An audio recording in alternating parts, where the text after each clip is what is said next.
그래서 기장교단의 선교 정신은 한마디로 말하면은 협력 선교입니다. 그러니까 협력 선교라는 건 선교지에 교회가 혼자 가서 선교하는 게 아니라 이미 그 교회, 그 지역에 있는 선교지에 있는 교회와 같이 사귀면서 힘을 모아서 선교를 하는 것입니다. 그러니까 성경에 보면은 사도 바울이 로마에 선교를 하러 가는데 로마에 가기 전에 로마 교회에다가 편지를 씁니다. 그래서 함께 로마 선교를 사역하고 싶다, 뭐 이런 자기소개를 하고 선교의 비전을 소개하는 내용이 이제 로마서인데요. 이런 것이 바로 그 협력 선교의 전거입니다. 그래서 기장총회는 원래는 2000년부터 프랑스의 개혁교단이라고 하는데 그 교단과 같이 선교 협력을 맺었습니다. 그래서 같이 한인교회, 프랑스 개혁교단의 종교개혁 전통과 정신에 기반하고 있는 그런 한인교회를 같이 세우고 또 협력 사업들을 진행하기 시작했습니다. 그런데 2006년도에 좀 불행한 일이 생겨가지고 그 협력 프로그램이 중단되게 되었습니다. 그런데 이제 3년의 공백을 지나고 나서 한불 두 교단이 이 협력 선교 그리고 프랑스에서의 한인 선교를 다시 새롭게 시작하자 이런 뜻을 세우고 저를 이제 파송하게 되었습니다. 제가 특별히 그 프랑스 개혁교단의 초청을 받게 된 이유는 제가 예전에 프랑스에서 유학을 했던 적이 있기 때문입니다. 그래서 김경지 교수님 밑에서 제가 폴틸리 신학적 상징론이라고 논문을 쓰고 난 다음에 하다 보니까 너무 해석학에 대한 이해가 부족해서 프랑스에 있는 유명한 해석학자가 있길래 가서 공부를 해보려고 프랑스에서 한 몇 년 유학을 했었습니다. 그래서 아무래도 다른 사람들보다는 좀 현지 언어나 문화 또 그쪽 신학이라든가 교회의 동향에 대해서 좀 더 많이 알고 있으니까 제가 아마 새로 시작해야 하는 협력선교에 좀 적합하다고 생각해서 저를 선택하고 파송하셨다고 생각합니다. 근데 제가 선교사로서 파송을 처음 제안을 받았을 때 저는 물론 협력선교에 대해서 또 프랑스에서의 사역에 대해서 공감하고 충분히 필요하다고 인정을 했지만 선뜻 수락하지는 못했습니다. 주저했습니다. 왜 그러냐면 저는 한 번도 제가 선교사가 돼야겠다 이런 생각을 해본 적이 없었기 때문입니다.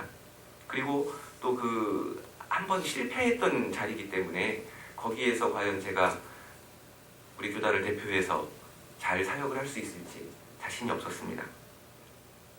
그리고 저희 가족들이 외국 생활하는 걸 별로 좋아하지 않았습니다. 집사람이 그러더라고요. 외국 생활 안 해봤으면 혹인 때문에 가는데 거길 왜 가겠냐. 저는 유학해가지고 거기서 신혼살림을 했었는데 유학생 가정이었기 때문에 무척 어려운 기간을 보냈었습니다. 그래서 고민하면서 기도를 했는데 그 기도하는 중에 한 새벽 기도회 시간에 제 마음을 이렇게 붙잡은 말씀이 오늘 이사야서 49장 6절 말씀입니다. 이 말씀에 사로잡혀서 제가 프랑스 선교사로 나가기로 결심을 하고 주변을 설득하고 준비하게 되었습니다. 오늘 이사야서 49장 이 전체의 역사적 배경은 이스라엘 민족이 실패했던 자리입니다. 이스라엘은 하나님의 택함을 받은 민족이지만 이방 나라에 의해서 멸망을 당하게 되었습니다. 그래서 고난의 세월을 보내면서 또 민족적으로나 신앙적으로나 총체적인 위기와 절망 속에 놓여 있었습니다. 이에 이사야서 말씀은 이스라엘이 성민으로서 가져야 할 그 정체성과 또 선민으로서의 그 자존심을 회복해서 새로운 시작의 희망을 이스라엘 민족이 갖도록 주어진 말씀입니다. 처음 시작하기보다 어쩌면 다시 새롭게 시작하는 것이 더 어려운 일이기도 합니다. 이 뼈아픈 실패의 경험, 또 좌절의 그런 기억이 있기 때문입니다. 그런 이스라엘에게 이스라엘 민족이 회복되고 또 다시 시작하는 것은 오늘 6절 말씀 그대로 매우 쉬운 일이고 또 나아가서 그냥 회복되는 정도가 아니라 이방에 빛이 되고 땅끝까지 이르게 된다. 이런 번성의 약속, 또 희망을 오늘 본문은 전하고 있습니다. 저는 이스라엘에게 주신 이 말씀, 희망의 말씀을 제가 프랑스에서 감당해야 할 여러 가지 사역들, 사명들과 연관시켜서 받게 되었습니다. 오늘 보면은 이 말씀을 보면은 크게 세 가지 내용을 가지고 있는 걸 볼 수 있습니다. 첫 번째는 과연 쉬운 일인가? 쉬운 일이다 이렇게 말씀하는데 과연 쉬운 일인가? 그것입니다. 제가 이 프랑스에서 해야 될 사역과 연관시켜 보면은 이 야곱의 지파들을 일으키고 이스라엘 중에 보존된 자를 돌아오게 할 것은 매우 쉬운 일이다. 그러니까 제가 해야 할 선교 사명 중에 하나가 가서 한인교회를 개척하는 일이었는데 이게 쉬운 일이다 이렇게 말씀을 하고 있는 것이었습니다. 근데 제가 아무리 생각해봐도 말씀이 이게 믿기지가 않은 거였어요. 제가 믿음이 좀 부족해가지고 말씀은 주어졌고 말씀에 아멘으로 응답을 했지만 이게 과연 쉬운 일일까 좀 걱정이 되었습니다. 우리나라에서도 교회를 개척하면 10중 8구는 어렵다고들 합니다. 안 된다고 합니다. 또 그런데 게다가 이 한인들을 만나기가 아주 어려운 외국에서 교회를 아는 사람도 없는 상태에서 교회를 개척한다. 이게 쉬울 리가 없었습니다. 그래서 파송을 준비하면서 그 해외에서 목회하셨던 경험이 있는 선배 목사님들을 좀 찾아가서 만나서 그 자문을 구했습니다. 근데 그분들이 한결같이 똑같은 말씀을 하시는데 뭐라고 하시냐면 해외에서의 교회 개척은 쉽지 않은 일이다. 성경 말씀이랑 좀 다른 얘기를 하시는 거예요. 어떤 분은 한국에서 우리나라에서 목회하는 것보다 10배는 어렵다고 보면 된다. 곱하기 10해라 뭐 이런 얘기를 하시기도 합니다. 그래서 좀 약간 무거운 마음을 가지고 프랑스로 가게 됐습니다. 프랑스에 도착해가지고 이제 실제로 교회를 이제 개척을 하게 됐습니다. 근데 역시 보니까 쉽지 않았습니다. 교민지에다가 광고도 내고 뭐 어쨌든 최선을 다해서 홍보를 했는데 몇 달 동안 저희 식구와 또 처음에 알게 된 두어 분 말고는 한 분도 교회로 와보시는 분이 없는 거예요. 처음에 한 달, 두 달은 홍보가 안 돼서 그런가 했는데 몇 달이 지나도 한 번도 안 오시니까 현실적으로 좀 괴롭더라고요. 그리고 가만히 생각해 보니까 제가 그냥 평신도라도 저희 교회는 안 올 것 같아요. 교회를 정할 때는 아는 사람이 있는 곳을 가지 않습니까? 또 근데 저희 교회는 평판도 안 좋은 데다가 뭐 한국 사람들이 많이 살고 있는 지역에서 좀 멀리 떨어져 있었습니다. 그러니까 우연이라도 오기가 어려운 교회였습니다. 일부러 억지로 찾아오지 않으면 찾기가 어려운 곳이었습니다. 근데 제가 뭐 받은 말씀도 있고 받은 사명이 있는데 포기할 수는 없는 노릇이고 실제로는 귀국할 수 있는 비행기표 값이 없었습니다. 그래서 파리에 있는 그 한인교회들과는 좀 다르게 제가 기장 목사로서 할 수 있는 사역들을 개발하게 됐습니다. 대개는 교육 사역이었습니다. 그래서 보통 거기 파리에 있는 교회들이 한 15개 정도 있는데 대개는 약간은 근본주의거나 아니면 복음주의라고 말하는 보수적인 성향의 교회들이고 그러다 보니까 교회에서 은혜는 많이 강조를 하지만 우리 젊은 교인들, 젊은 신앙인들이 궁금해하는 신앙적인 의문점들에 대해서는 잘 이야기를 안 하는, 가르치지 않는 그런 분위기였습니다. 그래서 저는 이제 매주 거의 새로운 특강들을 준비했습니다. 기독교 역사를 소개하고, 종교개혁의 의미도 소개하고, 또 성경을 어떻게 읽어야 될지, 또 우리나라 역사 속에 있는 기독교 교회의 성격이라든가 공헌, 이런 것들을 매주 공부해가지고 특강을 매주 했습니다. 이게 아주 좀 원래 남들이 하고 있는 걸 따라하면은 좀 쉽습니다. 목사가 그런 프로그램을 진행하기가 매뉴얼도 있고 노하우도 있기 때문에 그런데 모든 걸 다 새로 하려니까 무척 어려운 시간을 보냈습니다. 그런데 그렇게 열심히 했는데도 한 번도 안 오시더라고요. 늘 저희 식구 놓고만 했습니다. 근데 그 시간들이 이제 지나면서 저도 좀 마음의 여유가 생기기 시작하고 한 1년이 넘어가니까 이제 그때서야 한 분, 두 분 이렇게 오시는 분들이 생겼어요. 근데 저 그분들을 보면서 무척 감사했습니다. 교인들이 늘어서 감사한 게 아니라 한 가정은 어떤 가정이었냐면 다른 한인교회를 다니다가 그 다른 한인교회에서 가르치고 있는 그 보수적인 가르침에 대해서 좀 회의적인 마음을 가지게 돼서 교회를 떠나야 되나 신앙에 대한 갈등을 가지게 되셨는데 제가 이제 하고 있는 특강이라든가 여러 가지 내용들을 제목과 그 개요를 보면서 이 교회는 한번 가봐도 되겠다. 그래서 옮겨오신 분이었고 또 한 가정은 왜 이 보수적인 교회들이 약간 교권주의가 좀 있지 않습니까? 이렇게 그래서 그런 것 때문에 상처를 받고 교회를 떠나신 분이었어요. 그랬다가 역시 저희 교회가 좀 다른 접근들을 하는 걸 보시고 이 교회에서 다시 신앙생활을 새롭게 시작해보겠다 이렇게 나오신 분이었습니다. 또 한 가정은 교회를 안 다니는 분인데 그러니까 아주 어렸을 때는 주일학교를 다니셨다고 그래요. 근데 크면서 생각이 많아지고 그러면서 교회를 떠나셨다가 이제 기독교에 대해서 알고 싶은데 보통 교회에서는 거기에 대한 답을 못 얻으니까 고민하시다가 저희 교회 소개를 해주시고 나오시게 됐다고 합니다. 이렇게 이분들을 보면서, 교회를 나오시는 분들을 보면서 저는 한인교회 개척, 교회를 개척하는 것을, 교회가 개척되는 것, 그 새로운 가능성을 보게 되었습니다. 그러니까 저희 교회가 없어도 다른 교회에서 잘 신앙생활을 하실 수 있는 분들이 아니라, 그분들이 우리 교회에 오신 것이 아니라 저희 교회가 있었기 때문에 그리스도인으로서 살게 된 바로 그분들을 보면서 아주 얼마나 소중하고, 그분들이 또 그분들을 감사하게 되고 그분들로 인해서 큰 기쁨과 보람을 느끼게 되었습니다. 이게 제 깨달음입니다.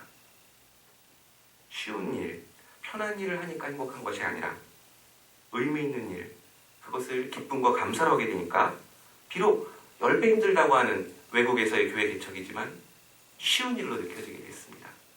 한 분 한 분 그 소중한 분들을 볼 때마다 이 매우 쉬운 일을 하고 있다라는 마음을 가지게 되었습니다. 교회만이 아니라 다른 모든 일도 마찬가지 아닙니까? 세상에 쉬운 일이 어디 있겠습니까? 자녀를 키우는 일도 쉽지 않은 일이고, 또 이 각박한 세상에서 이웃들과 정을 나누는 것도 쉬운 일이 아닙니다. 하지만 우리의 삶이 보람과 기쁨과 감사가 있다면 그 어떤 일도 매우 쉬운 일이 될 줄 믿습니다. 사케오 작은교회 교우님들의 삶과 신앙생활이 모두 매우 쉬운 일이 되시기를 바랍니다. 두 번째, 이사야서 49장 6절을 보면은 이방의 빛이라는 말씀이 나옵니다. 근데 이 부분도 제가 해야 할 선교 사명과 직접 적용해서 보게 되면은 이 프랑스에서 한인 교회만 하는 게 아니라 프랑스 현지인들과 함께 현지인들을 대상으로 해서 선교 사역을 잘하게 될 거다라는 희망과 용기를 주는 그런 말씀이었습니다. 그런데 이 말씀도 생각을 해봤는데, 아무리 생각해봐도 제가 그렇게 프랑스에서 밝히 주목을 받게 될 것 같지가 않았습니다. 불가능한 일이라고 생각이 들었습니다. 아시는 분은 다 아시겠지만 이 서구 사회에는 어느 정도 이 인종차별이 있습니다. 제도적인 인종차별은 없지만 문화적으로나 아니면 정서적으로 인종차별이 있고, 그 중에서 특별히 동양인 남자의 지위가 가장 낮습니다. 어떤 사람은 그러더라고요. 서구 사회에서 제일 순위는 백인 남자, 그 다음에 백인 여자, 이렇게 나가는데, 그럼 동양인 남자의 위치는 어디냐? 그러니까 개 다음이라고 합니다. 개보다 못하게 주목을 못 끈다. 실제로 다니면은 개가 지나가면 사람들이 관심을 갖고 한번 쳐다보는데 동양인 남자는 별로 쳐다보지 않습니다. 그러니까 그만큼 주목을 못 받는 거죠. 그리고 또 편견을 가지고 있습니다. 한 번은 어떤 프랑스 사람과 제가 만나서 얘기를 했는데, 직업이 뭐냐 그러길래 목사다 그랬더니 그분이 저한테 뭐라고 하냐면 불교 목사냐 이렇게 물어보더라고요. 동양인 남자는 기독교라고 생각을 잘 안 하는 그런 편견이 있습니다. 그러니까 제가 기독교 목사라고 얘기해서 성경에 관해서, 신학에 관해서, 성경에 관해서, 기독교에 관해서 막 얘기를 한다 하더라도 이분들이 제 말을 그렇게까지 경청하지 않는, 어쩔 수 없는 현실입니다. 그런 상황에서, 그렇게 주목을 못 받는 상황에서 이방의 빛이 된다. 꿈 같은 그런 말씀이었습니다. 네, 하지만 그래도 제가 명색이 선교사인데 뭔가를 해야 되지 않겠습니까? 동남아나 아프리카처럼 돈 가지고 할 수 있는 그런 돋보이는 일들을 프랑스에서 할 수는 없지만, 제가 할 수 있는 일이 무엇인가 프랑스 총회랑 충분히 상의하고 의사소통하면서 하나씩 찾아가게 됐습니다. 그 중에 한 가지 하게 된 게, 예를 들면은 프랑스 교회에는 목회자 숫자가 무척 모자랍니다. 교회는 있는데 그 교회에서 목회라는 목회자 숫자가 모자라서 비어있는 교회들이 있습니다. 그래서 제가 그 교회에서 한시적으로, 임시로 그 목회를 도왔던 적이 있습니다. 제가 첫 번째로 신방을 가게 됐는데요. 프랑스, 원래는 불어권 아프리카에 있던 분이 프랑스로 이주해 오신 분이었습니다. 그분이 신방 신청을 하셔서 제가 갔는데, 가서 이 외국 생활의 어려운 점들을 많이 말씀하시더라고요. 그래서 프랑스어도 어렸을 때부터 배우고 했기 때문에 잘하고, 또 그 나라 아프리카에서 최고의 교육을 받아서 나름대로 엘리트인데 프랑스에 왔더니 이주민이라고, 그 인정을 못 받고 직장을 못 구하고 좀 자리를 못 잡고, 그래서 무기력감에 빠져 있고 고통스럽다는 그런 말씀을 하셨습니다. 제가 그런 하소연도 좀 듣고, 또 같이 성경 말씀도 나누고, 또 기도도 하고 그러고 신방을 마치고 나오는데 이분이 동네 어귀까지 저를 배웅해 주시더라고요. 배웅하시면서 자기 일생에 받은 신방 중에 가장 감동적인 신방이었다. 이렇게 말씀해 주시는 거예요. 이게 그럴 리가 없는데 이렇게 말씀해 주시니까 너무 감사했습니다. 그래서 이유를 물어봤죠. 왜 그러시냐? 그랬더니 이분 하시는 말씀이 제가 프랑스어 발음도 어눌하고 그 프랑스어도 잘 못하는데 열심히 하나님 말씀을 전하고 기도해서 위로하려고 하는 모습에 감동을 받았다. 이런 말씀을 하시더라고요. 그러니까 다르게 말하면 뭐냐면 제가 프랑스어를 못해서 불어를 못해서 프랑스어로 설교를 잘 못해서 기도를 잘 못해서 이분이 감동받았다는 거예요. 아마 설교자로서 이런 찬사를 받는 분은 그렇게 흔치 않을 것 같습니다. 설교를 못해서 은혜 받았다. 제가 그 과정, 그분을 만나면서 첫 번째 신방이었는데 이분을 만나면서 제가 느낀 게 있습니다. 내가 못해도 되는구나. 내가 잘하는 걸 해야만, 내가 뭐 최고의 것을 만들어내야만 하나님이 그것을 통해서 선한 일을 쓰시는 게 아니라 내가 못해도 하나님께서는 역사하시는구나. 그런 깨달음을 얻었습니다. 그래서 제가 자신감을 얻고 그다음부터 프랑스에서 잘할 줄 아는 일만 골라오지 않고 모든 일을 다 할 수 있게 됐습니다. 그래서 그러다 보니까 막 하니까 또 일이 되더라고요. 그래서 예를 들면 한신대학교와 파리 신학교가 자매 결혼을 맺은 지가 10년인데 10년 동안 서로 아무런 교류가 없었습니다. 제가 양쪽 학교를 설득해가지고 우리 기장 여기 한국 학생도 프랑스에서 1년간 교환학생으로 왔고 또 프랑스 학생도 한신대에 와서 6개월간 교환학생 프로그램을 시작하게 됐습니다. 그리고 원래는 총회끼리만 서로 이 페이퍼죠. 그러니까 그런 관계였는데 나중에는 노예 대 노예가 서로 자매 결혼을 맺도록 하고 또 한국과 프랑스 두 곳에 청소년들이 한 번은 한국에서 한 번은 프랑스에서 같이 여름 수련회도 하게 되었습니다.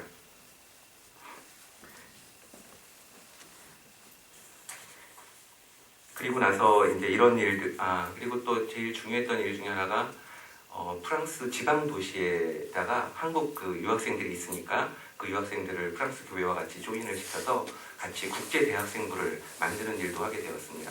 이런 것들이 아주 좋은 평가를 받았습니다.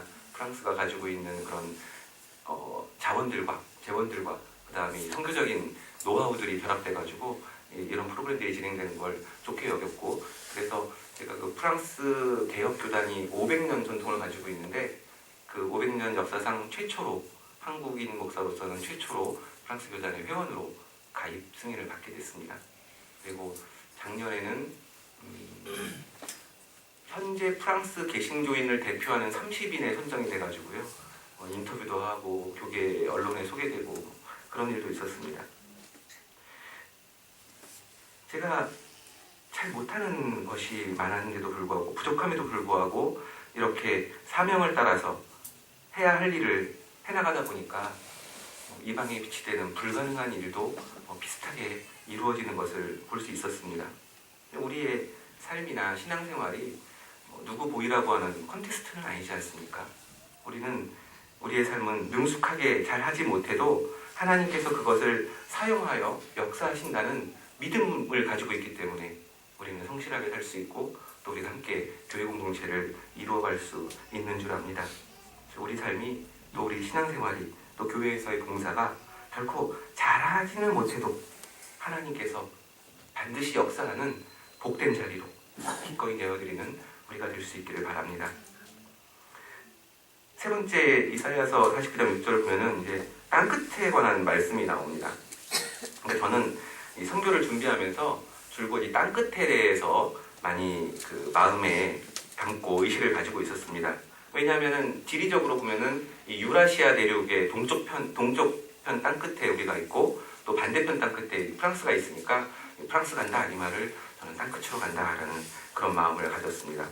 그리고 프랑스는 잘 모르시는 분들이 많은데 복음화율이 그러니까 기독교 복음화율이 3%밖에 되지 않는 아주 시급한 선교지이기도 합니다. 그리고 아프리카와 이슬람 선교를 위해서 중요한 거점이 됩니다.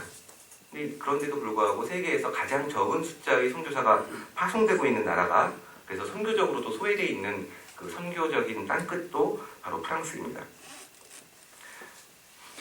근데 저는 이제 프랑스에서 이제 5년째 사역을 하고 있는데 이 사역을 하면서 이 땅끝이 지체해왔다라는 그런 한계 경험을 하게 되었습니다.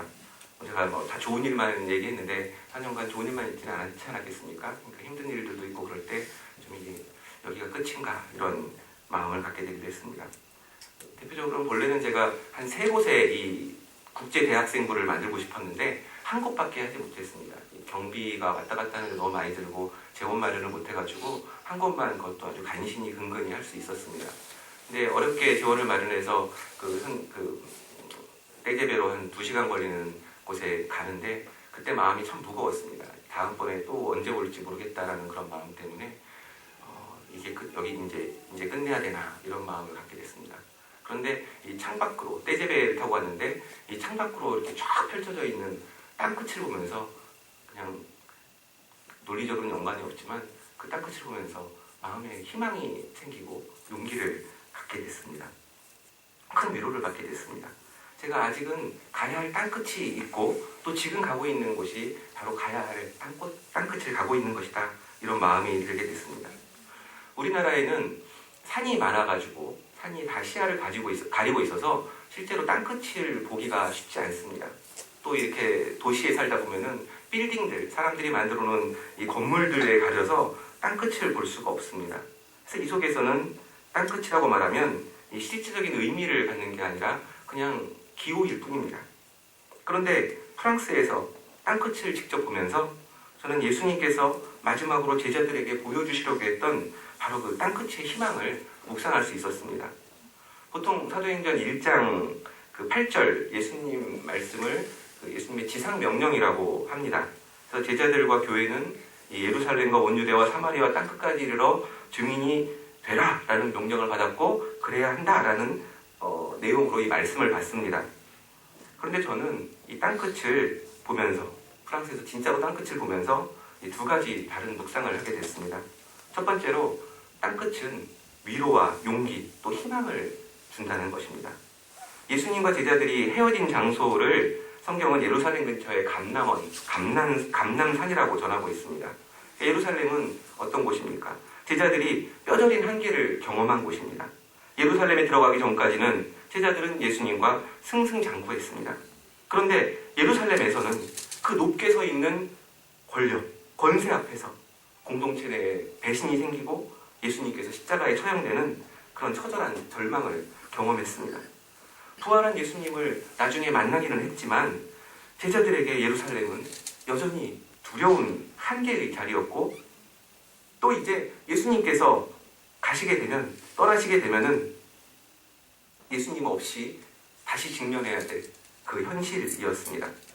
그러니까 감남산은 예루살렘보다 한 90m 정도 높다고 하거든요. 그러니까 그 높은 곳으로 예수님께서는 제자들을 이끌고 올라가셔서 그 예루살렘, 두려운 예루살렘, 힘들었던 예루살렘 그곳을 바라보게 하십니다. 그리고 나서는 제자들의 눈을 들어서 온 유대와 사마리아와 저 멀리 보이는 땅끝으로 제자들의 시선을 돌리게 했습니다. 아마 그때 땅끝을 바라보며 제자들의 마음속 깊이에는 이 예루살렘의 한계를 넘어서서 용기와 희망을 가지게 되었을 것입니다. 이제 예수님 없이 스스로 하나님 나라의 일을 새롭게 시작해야 하는 바로 그 자리를 제자들은 땅끝에서 바라보았을 것입니다. 2번째로 땅끝은 명령이라기보다는 예언입니다. 내 증인이 되리라 라는 이 말씀도 명령문이 아닙니다. 실제로 사도행전의 내용을 가만히 보면은 예수님께서 1장 8절에서 하신 이 말씀이, 이 예언적인 말씀이 어떻게 성취되고 있는가 그 과정을 보여주고 있습니다. 사도행전 2장에 보면은 예루살렘에서 새로운 시작이 일어납니다. 그런데 사도행전 8장을 보면은 예루살렘에 큰 박해가 임하게 되고 그 때문에 유대와 사마리아 모든 땅으로 특별히 이제 집사들인데 이 빌립비사가 흩어지게 됩니다. 그래서 하나님 나라 복음이 유대와 사마리아로 전파되게 되는 내용이 8장에 나옵니다. 그리고 9장에서는 바울의 회심 사건이 나오는데 이 바울이라는 사람이 누굽니까? 주님의 이름을 이방인과 임금들과 이스라엘 자손들에게 전하기 위해서 택함을 받은 그릇이었습니다. 그리고 바울은 그 후에 3차 혹은 4차에 걸쳐서 다소, 안디옥, 구브로, 에베소, 데살로니가, 아덴 등등의 등지로 선교 여행을 떠나게 됩니다. 선교하러 다니게 됩니다. 그리고 마지막으로는 로마에 도달하게 됩니다. 사도행전이 바라본 이 땅끝은 당시 세계의 중심이었던 그 로마였던 것입니다. 그래서 이제 28장에 보면은 사도 바울이 드디어 로마에 들어가서 이태 동안 복음을 전한 내용이 나오고 있습니다. 그래서 사도행전에 딱 끊친 이 로마는 그 후에는 교회의 선교가 시작되는 시작의 자리가 되었던 것입니다. 그래서 전 기독교 역사를 보게 되면은 예수님께서 하신 그 땅끝 예언은 완료되거나 끝난 예언이 아니라 현재도 성취되어 가고 있는 진행형 예언이고, 또 그 예수님의 예언의 성취는 오늘 우리 모든 그리스도인의 삶을 통해서 이루어지고 있다고 고백할 수 있습니다. 달리 말해서 오늘 우리는 사도행전 2014장을 쓰고 있는 것입니다. 사개오 작은교회 우리 교우님들 모두 이처럼 땅끝에 희망과 용기를 가지게 되기 바랍니다. 땅끝을 새로운 시작의 자리로 삼게 되기를 바랍니다. 현실은, 우리가 살고 있는 이 현실은 땅끝을 향해 딛고 넘어가야 할 과정과 조건일 뿐입니다.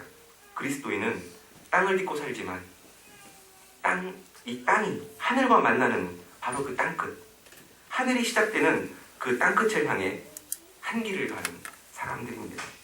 우리의 모든 삶의 과정과 신앙생활이 이 땅에 하늘이 새롭게 시작되는 자리가 되기를 소망합니다. 우리가 기쁨과 감사와 보람을 함께 나누게 될 때 쉽지 않은 일도 모두 다 쉽게 해낼 수 있음을 다시 한번 말씀드립니다. 또 우리가 잘하지 못하는 일도 진실되게 최선을 다한다면 하나님께서는 그것을 좋은 뜻으로 이루실 줄 믿습니다.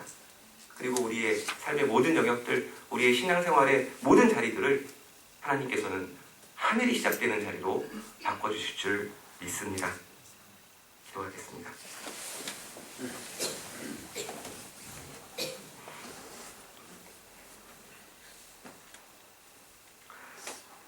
아버지 하나님, 우리에게 신앙인의 기쁨과 그리스도인의 사명 주심을 감사드립니다. 주님께서 맡기신 이 삶의 과정들, 또 신앙생활의 모양들을 통하여 하나님께 복된 영광 돌리는 우리 모두가 될 수 있도록 인도하여 주시옵소서. 특별히 우리 삶에 부과된 많은 어려운 부분들이 있지만 그것들을 기쁨으로 또한 보람되게 해냄으로써 매우 쉬운 삶을 살아가는 우리 교우님들이 될 수 있도록 축복하여 주시옵소서. 또한 이 시대의 기준에 의해서가 아니라 하나님께서 쓰시는 기준에 의해서 우리 모든 삶이 주님께 영광 돌리는 빛된 삶이 될 수 있도록 주님 인도하여 주시옵소서. 또한 우리가 이 땅에 발딛고 살지만 우리가 디디는 곳곳마다 하늘이 열리고 하나님 나라가 이루어지는 귀한 믿음의 일꾼들이 될 수 있도록 우리 성도님들, 우리 교우님들 모든 가정과 삶을 인도하여 주시옵소서. 예수님의 이름으로 기도드립니다.